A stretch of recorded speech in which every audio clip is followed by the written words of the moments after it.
Hi అండి.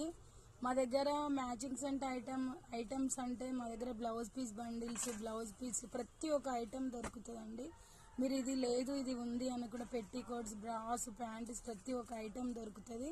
మీరు ఏది కావాలన్నా నా వాట్సాప్ నెంబర్కి మెసేజ్ పెట్టవచ్చు. దాని ప్రకారం మేము ఒక 600-700 షాపింగ్ చేస్తే మేము ఫ్రీ షిప్పింగ్ చేస్తాము. ఓకేనా అండి. క్వాలిటీవి అన్నీ మంచిగా ఉంటాయి. మంచి క్వాలిటీ లెగ్గిన్స్, చున్నీస్ ప్రతి ఒక్క ఐటెం. ఈ ఐటెం అంటూ నేను ఏం చెప్పాలండి, మా దగ్గర అన్ని ఐటమ్స్ ఉంటాయి. 1 గ్రామ్ గోల్డ్ ఐటమ్స్ కానీ ప్రతి ఒక్క ఐటెం ఉంటుంది. ఏ ఐటెం కావాలన్నా ఐటెం గురించి మీరు మాట్లాడాలంటే 9948962326 నెంబర్కి మీరు కాల్ చేయొచ్చు. కాల్ కాకుండా మెసేజ్ పెట్టవచ్చు. మీకు సంబంధించిన ఐటెం చూపిస్తాం. సైజెస్ ప్రకారం మీకు రేట్స్ చెప్తాం. దాన్ని బట్టి ఒక 1000 రూపీస్కి మీరు కొనుక్కున్నా, నేను 700-800 కొనుక్కున్నా నేను ఫ్రీ షిప్పింగ్ చేస్తాను. ఓకేనండి. బాయ్.